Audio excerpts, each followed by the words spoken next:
back to our YouTube channel Pelajar NU Bogor. Jangan lupa subscribe ya, share.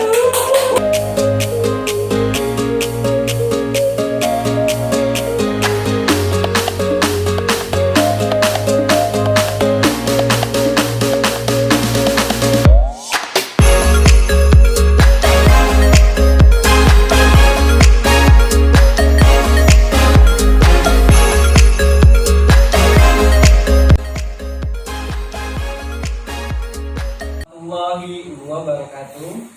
Selamat malam dan apa kabar rekan-rekan semuanya? Mudah-mudahan kita semua dalam keadaan sehat walafiat dan selalu dalam lindungan Allah Subhanahu wa taala. Nah, dalam kondisi pandemik COVID-19 sekarang ini kita berkarantina di rumah aja. Nah, sudah sepatutnya kita harus menjaga kesehatan, kebersihan dengan cara apa? Rajin mencuci tangan dan juga bisa memakai hand sanitizer bila ada keperluan yang mendadak dan tidak bisa diwakilkan di luar, kita bisa menggunakan masker untuk bersama-sama melawan COVID-19 ini. Nah, pada malam hari ini kita akan berbincis. Apa itu bincis? Bincang diskusi. Nah, narasumbernya pada malam hari ini kita kedatangan dari PC Ibnu Kabupaten Bogor. Rekan Slamet Robiansa. Mari kita panggil. Rekan Slamet Robiansa. Assalamualaikum. Waalaikumsalam. Kang, biar steril dulu kita pakai hand sanitizer. Boleh.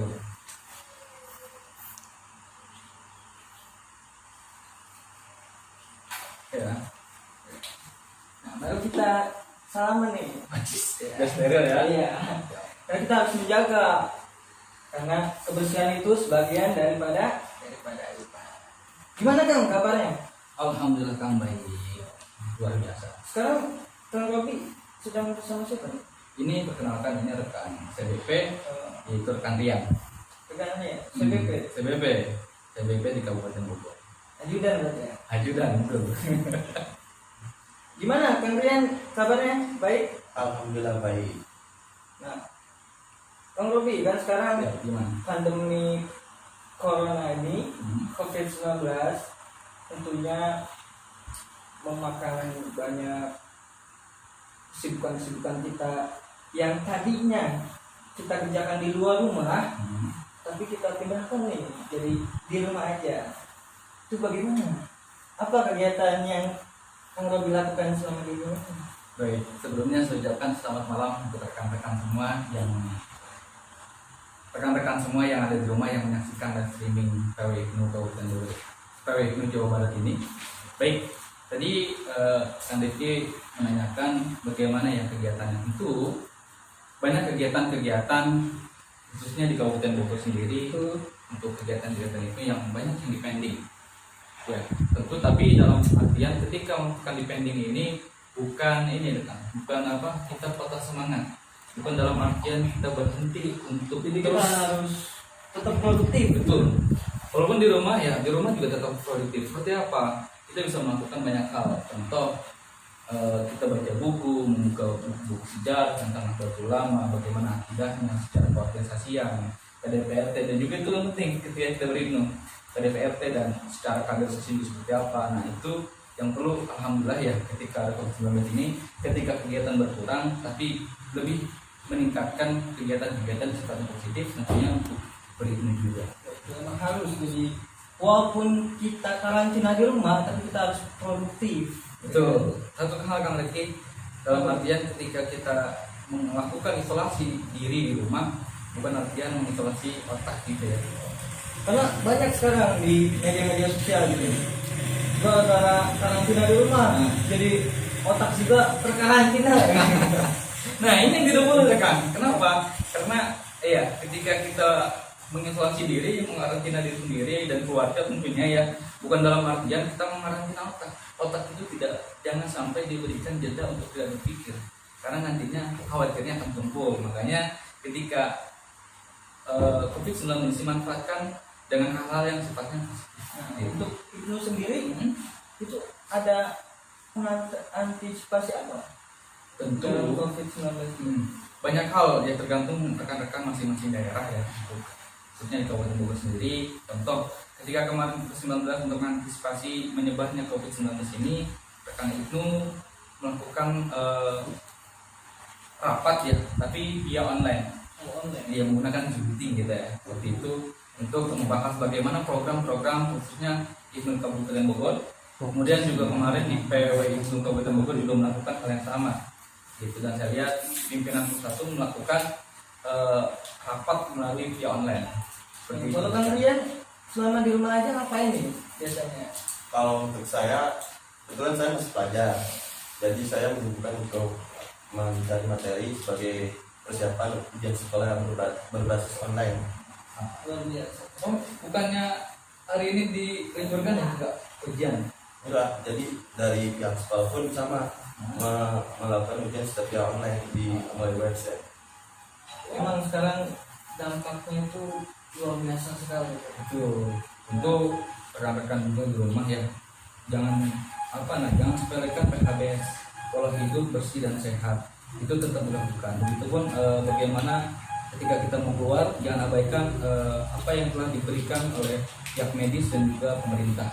Yang sekali-kali mengabaikan itu semua. Ketika kita yang berpergian, jangan keluar dulu deh. Berpergian memang itu tidak terlalu penting, jangan dulu.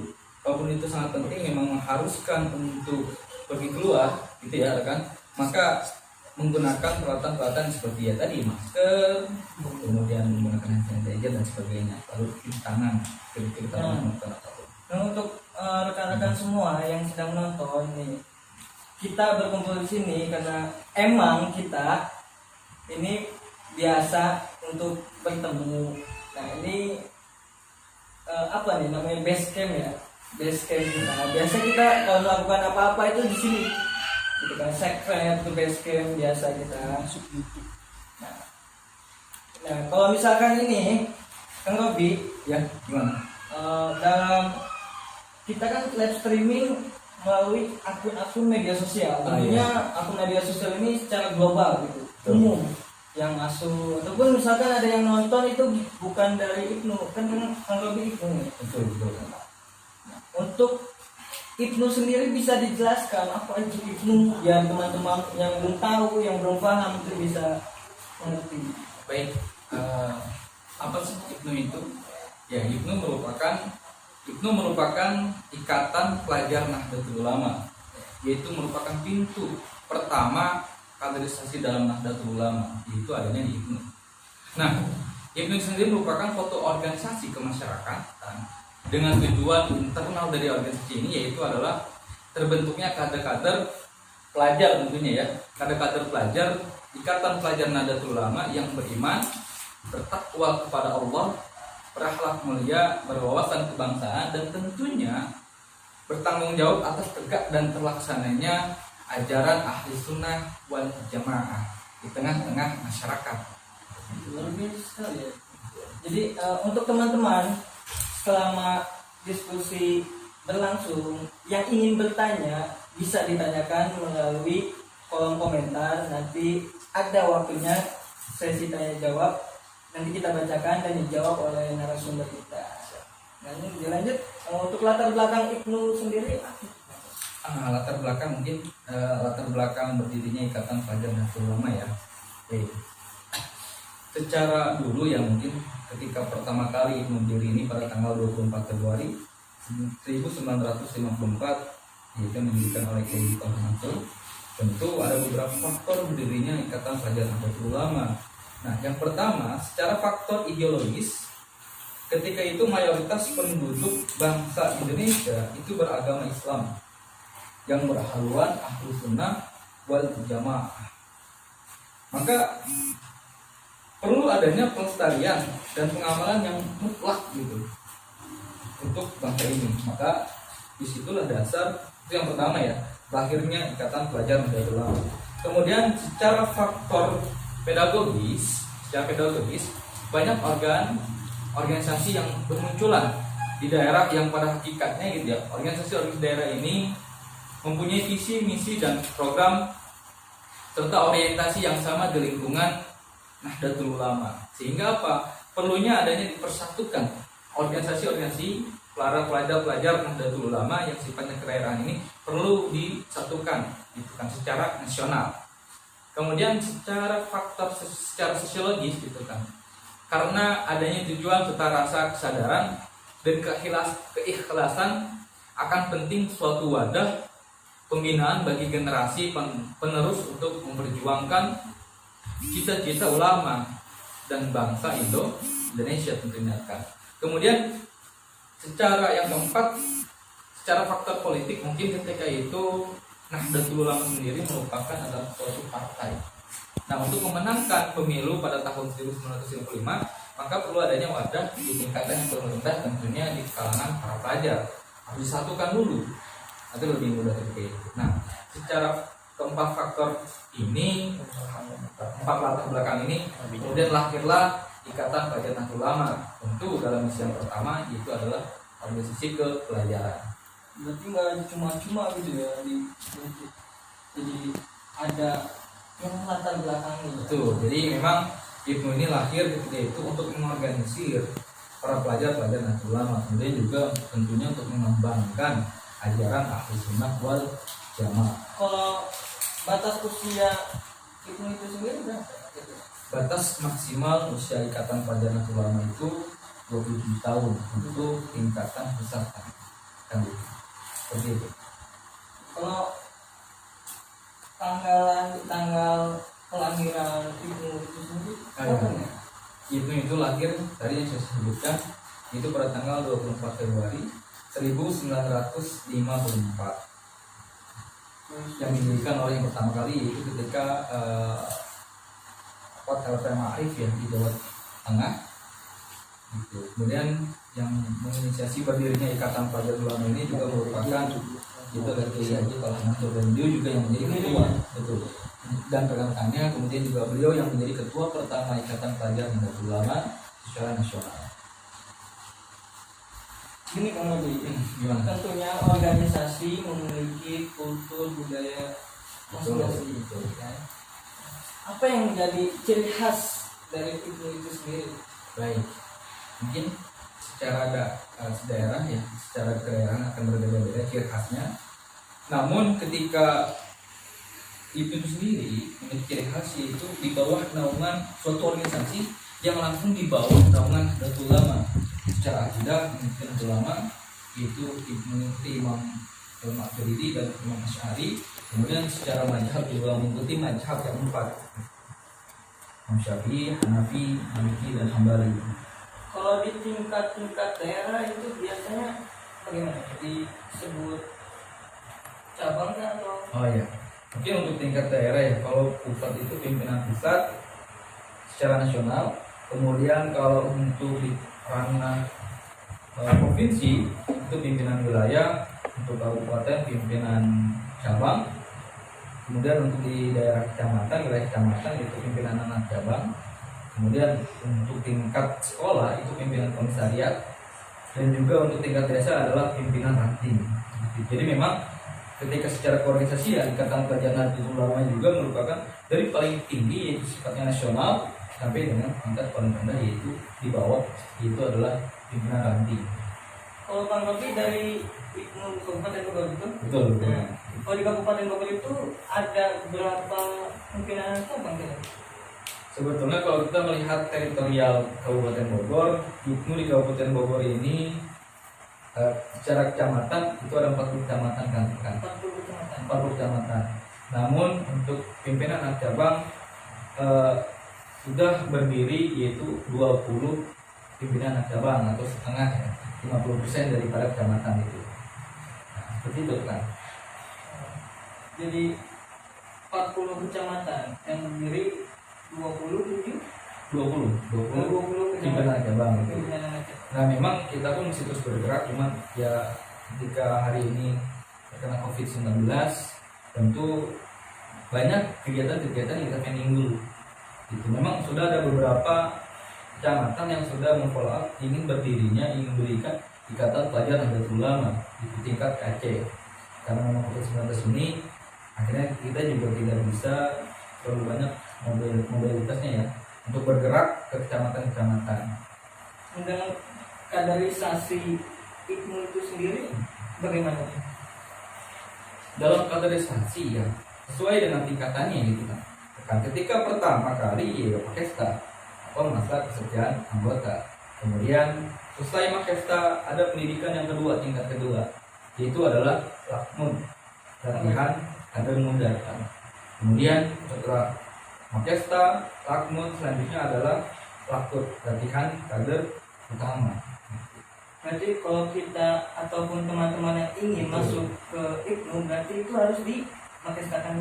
Betul, bagi rekan-rekan yang ada di rumah yang menonton live langsung ya, untuk bagaimana sih pertama untuk masuk ke Ikatan Pelajar Nahdlatul Ulama ini, tentu tak kenal maka tak sayang gitu ya kan. Ada peribahasa seperti itu, tak kenal maka tak sayang. Sebelum rekan-rekan semua Udah kenalan tapi siapa? udah sayang. Nah kalau itu berarti memang udah nasib tekan, kita kalah tapi nggak sayang. Tapi insya Allah kalau rekan-rekan semua telah mengenal IPNU, pasti rekan-rekan semua nggak mungkin nggak sayang dengan IPNU ini. Kenapa? Karena secara gitu ya di IPNU ini kita diajarkan bukan hanya tentang bagaimana agama gitu kan, agamis, tapi juga diperkenalkan, diajarkan bagaimana secara nasionalismenya.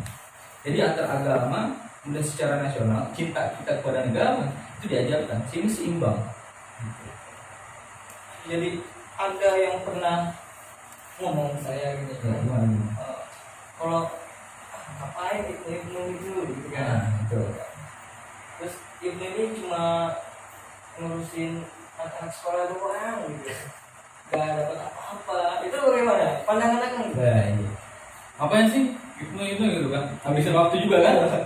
Pertama ngabisin waktu katanya. Ngapain gitu-gitu tuh? Tentu ini adalah contoh yang salah. Ketika kita masuk ke IPNU itu adalah suatu organisasi. Tentu ketika kita masuk ke suatu organisasi, ada hal-hal yang akan kita dapatkan yang tidak kita rasakan sekaligus seperti bekerja. Ketika kita hari ini bekerja, mungkin satu hari ini seminggu, 2 minggu atau 1 bulan berikutnya kita mendapatkan hasil daripada kerjaan itu. Tapi ketika kita berIPNU, yaitu untuk meningkatkan berorganisasi ya, meningkatkan kapasitas diri kita, gitu kan. Kemudian juga banyak hal-hal yang akan kita dapatkan tidak hari ini, tapi beberapa tahun kemudian seperti itu. Tapi yang paling utama ketika masuk ke IPNU, jangan hanya berdiam diri kemudian Makesta selesai, tapi ikutilah prosesnya, nikmati prosesnya. Insya Allah proses akan pernah mengkhianati hasil. Dan ada nilai keberkahannya gitu. Betul, tentunya ada nilai keberkahannya sebagaimana Kiai Hasyim Asy'ari mengatakan, barang siapa yang mengambil Nahdlatul Ulama gitu kan, saya anggap santriku, santrinya Kiai Hasyim Asy'ari. Kemudian Kiai Hasyim melanjutkan, barang siapa yang menjadi santriku maka aku akan doakan mereka akan masuk ke surga. Gitu. Nah, sudah ada yang masuk dari pertanyaan komentar? Kalau sudah ada, kita langsung saja. Gimana kan?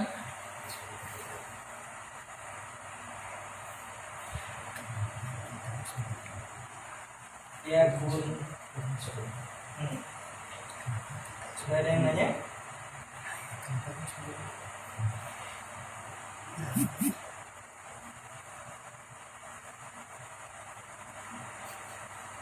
Ada kan? Belum ada yang Belum ada yang masuk berarti ya.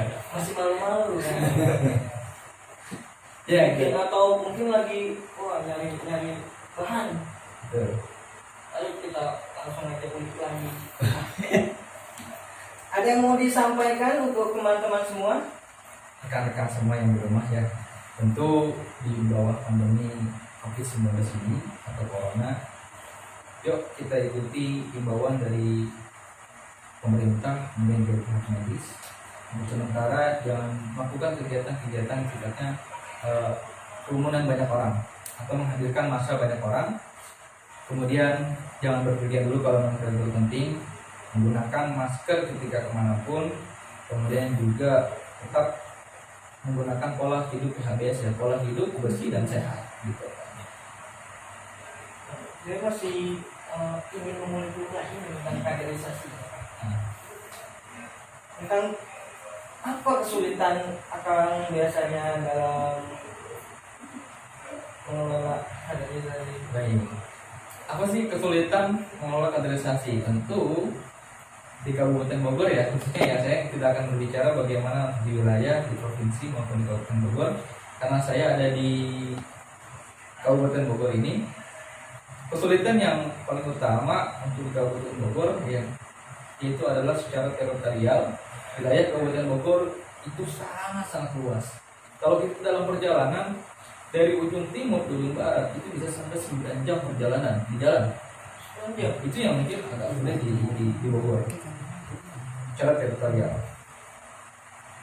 Untuk apresiasi apa yang perlu diberikan kader-kadernya yang berprestasi dan lain-lain?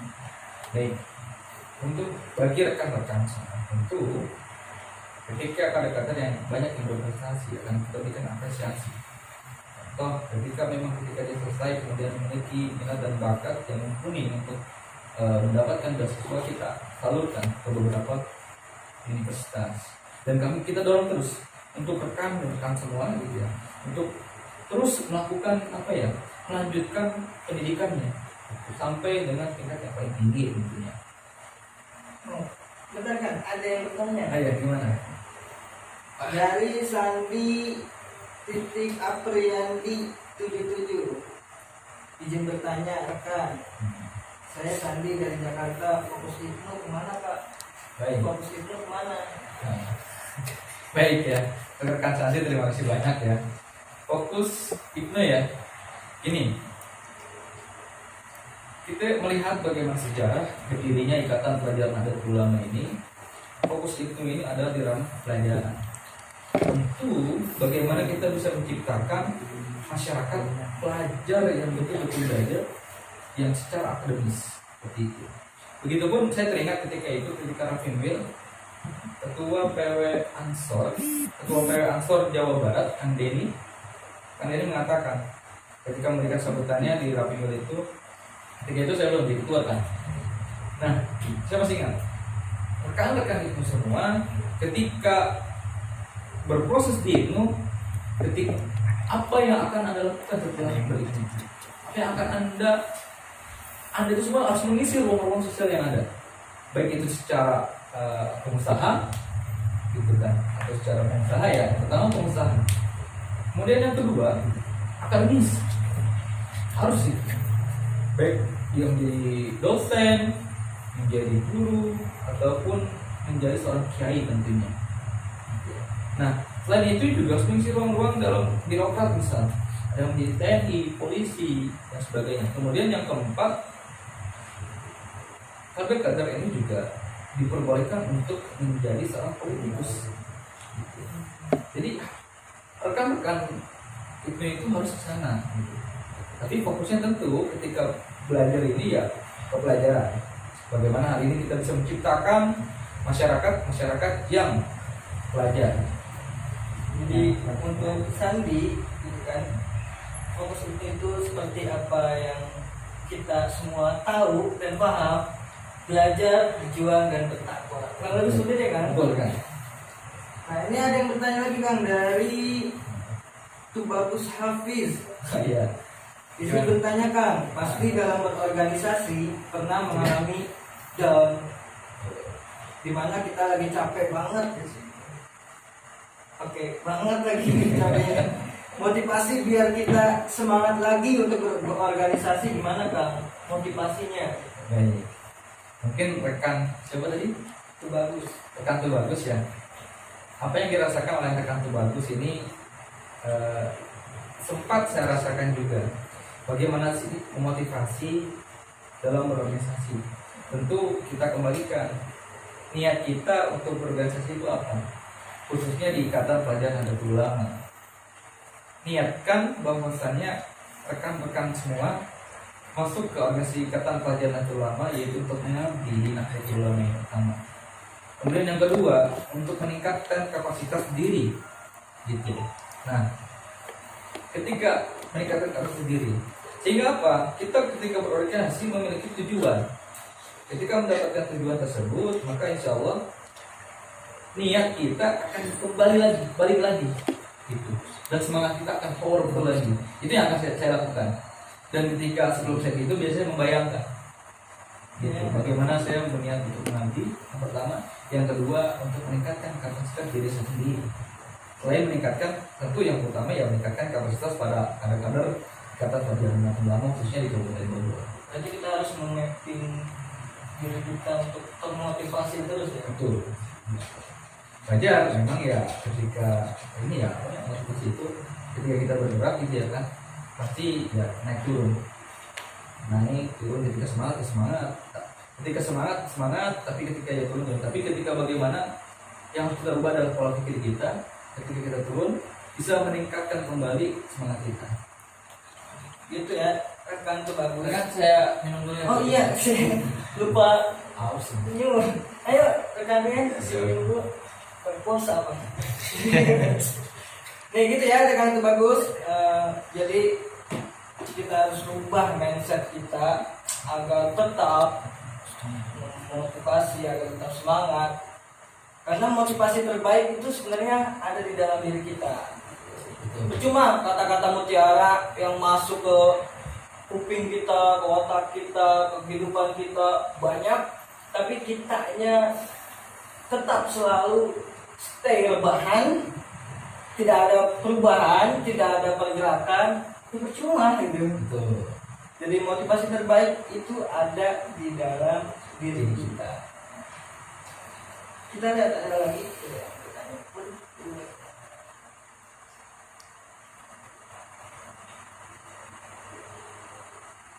Ada nggak? Ada lagi nggak? Tadi. Aduh, jaringan lemot. Jaringan saya lemot sini. Aduh, keluar. Gimana kan? Kan Zuki. Akan ini kan saya mau tanya nih kan. Gantian rencananya boleh? Oh, boleh. Kan selama COVID-19 ini apa sih kegiatan-kegiatan? Kenapa? Kalau saya sebagai pelajar, kan saya masih pelajar, mengerjakan tugas, kalau misalkan ya membaca buku, dan saya selalu stay nih melihat streaming dari Ibu Jabar. Saya stay, cuma saya nggak mau komen. Telekan. Saya tawarin.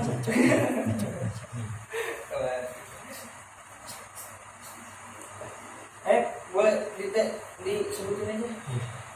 Oke, dari Sarul Lukmana 17. Satu. Izin bertanya, saya dari Puncak mengenai pandemi COVID-19 khusus di wilayah rekan. Hal apa saja yang dilakukan kepada pelajar atau anggota di daerahnya? Jadi hal apa saja yang dilakukan di daerah-daerah. Baik. Kita berbicara Bogor saja ya. Kita bicara Bogor. Baik, untuk Kabupaten Bogor sendiri banyak hal yang dilakukan. Yang pertama meningkatkan kapasitas diri itu melalui gerakan ya rapat melakukan yang melakukan social distancing, melakukan rapat gitu kan menggunakan via online. Kemudian juga ada beberapa rekan-rekan yang di daerah itu melakukan penyemprotan disinfektan, maki-maki dan bola. Kemudian juga melakukan gerakan-gerakan dan contohnya gerakan-gerakan yang menghimbau kemudian juga mendukung himbauan yang dilakukan oleh pihak medis maupun pihak pemerintah. Seperti itu. Contoh lomba bagaimana pelajar menyikapi COVID-19 yang insya Allah beberapa waktu lagi kita akan lakukan, gitu kan, akan kita share ya. Itu sangat produktif, bagus sekali. Ada lagi? Oh iya, satu. Kali secara online. Untuk akhir kita akan menyampaikan pesannya untuk teman-teman semua yang ada di rumah, yang ada dimanapun kita berada. Sampaikan pesan-pesannya. Boleh Kang Rian juga menyampaikan sebagai ajudan ya, menyampaikan pesannya. Baik, Kang Robi dahulu. Kang Robi. Baik, selamat malam. Selamat malam rekan-rekan semua.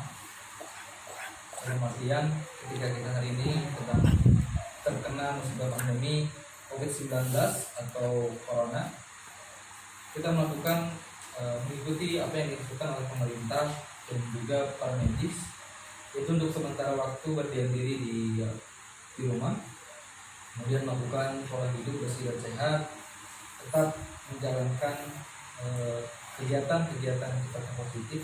Tentu dalam artian ketika kita mengisolasi diri di rumah bukan berarti mengisolasi otak atau menghentikan kita untuk berpikir.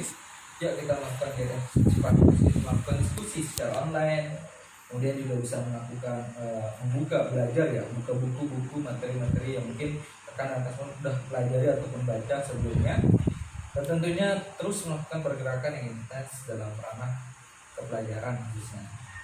Kemudian ya jangan lupa rekan-rekan semua, ketika berproses di ikatan Fajar Nahdlatul Ulama, tentu hasil tak akan pernah mengkhianati prosesnya. Jadi berproses dengan baik sehingga bisa mendapatkan hasil yang baik tentunya juga kita berproses dalam organisasi juga tentunya di NU sendiri, bukan di IPNU ya. Di IPNU bukan suatu organisasi yang sifatnya organisasi aja, tapi bagaimana kita mengabdi kepada para ulama, para kiai, dan juga menjalankan ajaran yang diajarkan oleh para kiai-kiai kita. Baik, terima kasih. Dan untuk Kang Rian, Selamat malam. Menurut saya sudah cukup untuk rekan Robiansa.